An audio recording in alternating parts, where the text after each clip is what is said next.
बिस्मिल्लाहिर्रहमानिर्रहीम। PDM बमुकाबला PDM जी, नाम Nehad Pakistan democratic movement जिस बेचैनी और बेयकीनी की सूरत हाल में बनाया गया था, उससे कहीं ज़्यादा बेयकीनी की सूरत हाल में तहलील हो गया। नून लीग और पीपल्स पार्टी जो इस इत्तेहाद को सबसे बढ़ा चढ़ा कर पेश करते थे, आज इस इत्तेहाद को ख़त्म करने के लिए सबसे ज़्यादा जोर भी वही दे रहे हैं। कल तक जो दोस्ती का दम भरते दिखाई देते थे, आज वो एक दूसरे को माजी के ताने दे रहे हैं। पीडीएम का इत्तेहाद पहले दिन से ही गैर फितरती और गैर अकली था। इस इत्तेहाद में जिस तरह 40 साल पुरानी सियासी हरीफ जमातें आपस में मिली थीं, उनका एक दिन टूटना तो तय था, लेकिन वो इतना बेआबरू होकर टूटेगा ये किसी ने सोचा नहीं था। पीडीएम में रहते हुए हर जमात ने अपना ज़्यादा से ज़्यादा मफाद हासिल करने की कोशिश की, लेकिन सरदारी साहब के सिवा सबको अपने मकसद में नाकामी का सामना करना पड़ा। जरदारी साहब ने पीडीएम की ताकत को इस्तेमाल करते हुए एस्टेब्लिशमेंट के साथ अपने ताल्लुकात खुशगवार बना लिए और वो आइंदा पाकिस्तान में इक़्तिदार के राहें हमवार करने के लिए बहुत पुरअज़म हैं। दूसरी तरफ नवाज शरीफ और फजलुर रहमान का मुश्तरका और गुस्से से भरपूर बयानियां ज़बरदस्त तरीके से दम तोड़ चुका है।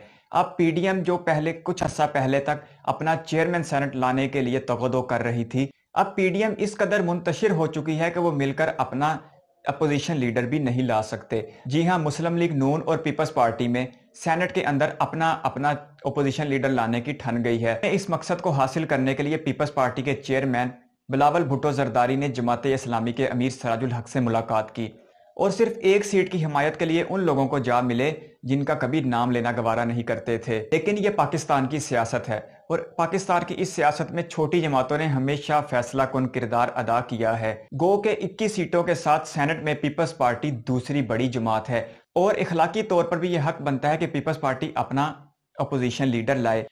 लेकिन मुस्लिम लीग नवाज जो कौमी असम्बली में पहले ही अपना अपोजिशन लीडर रखती है, वो भी सेनेट में अपना अपोजिशन लीडर लाने के लिए अच्छे खासे पर तोड़ रही है। इतलात के मुताबिक मुस्लिम लीग नून को जेयूआई समेत एक दो ऐसी जमातों की हिमायत हासिल है जिनको मिलाने के बाद सेनेट में इनके अरकान की तादाद 25 हो जाएगी, जिसके मुतालिक मुस्लिम लीग नून के जराए दावा कर रहे हैं। जबकि पीपल्स पार्टी के पास जमात इस्लामी की हिमायत मिलने के बाद पूरे 26 वोट हो जाएंगे और आईनी तौर पर कोई भी जमात इनफरादी तौर पर या कुछ जमातों को साथ मिलाकर अगर अपने 26 सेनेटर एक साथ ले आती है तो वो चेयरमैन सेनेट को लिखकर दे सकती है कि फलां बंदा हमारा ओपोजिशन लीडर है। आसफ अली जरदारी पहले दिन से पीडीएम के साथ नहीं थे और वो सारा तमाशा सिर्फ और सिर्फ इसलिए लगाना चाहते थे कि वो इनकी सियासी ताकत को इस्तेमाल करते हुए एस्टेब्लिशमेंट को अपनी सियासी मौजूदगी का सबूत दे सकें। अपनी इस कोशिश को अमली जामा पहनाने के लिए आसफ अली जरदारी ने बहुत चालाकी के साथ काम लिया और विकेट के दोनों तरफ खेलते हुए पीडीएम की ताकत को इस्तेमाल करते हुए एस्टेब्लिशमेंट के साथ अपने ताल्लुकात अस्तवार कर लिए। यहाँ पर आसफ अली जरदारी का कहने का मकसद है कि वो बिलावल को सियासी शहीद नहीं करना चाहते और वो बिलावल को एस्टेब्लिशमेंट के खिलाफ करके बिलावल के मुस्तकबिल को अंधेर नहीं करना चाहते, क्योंकि आसफ अली जरदारी पहले दिन से ही ये समझते हैं कि अगर पाकिस्तान में सियासत करनी है और इक़्तिदार हासिल करना है तो ताकतवर हलकों के साथ बनाकर रखनी होगी। पीडीएम की सियासी जद्दोजहद पहले दिन से ही अवाम के लिए हरगिज नहीं थी।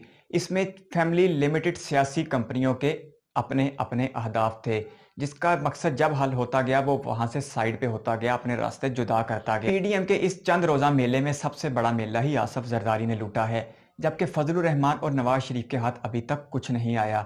इसलिए अब इनके रास्ते वाज़ेह तौर पर जुदा हो चुके हैं। और अब आपको सबसे बड़ी बात बताते हैं कि बिलावल अपने वालिद यानी आसफ अली जरदारी के नक्शे कदम पर चलते हुए तानाज़नी पर उतर आए हैं। आज जमात इस्लामी के अमीर सराजुल हक के साथ मुलाकात में बिलावल भुट्टो जरदारी ने कहा कि सिलेक्ट होना उनके खून का हिस्सा नहीं और लाहौर का एक ख़ानदान हमेशा सिलेक्ट होता आया है। आसफ अली जरदारी ने पिछले इजलास में जिस तरह नवाज शरीफ पर पाकिस्तान ना आने का ताना कसा था, बिलावल ने एक कदम आगे बढ़ते हुए नवाज शरीफ एंड फैमिली को सिलेक्टेड होने का ताना दिया।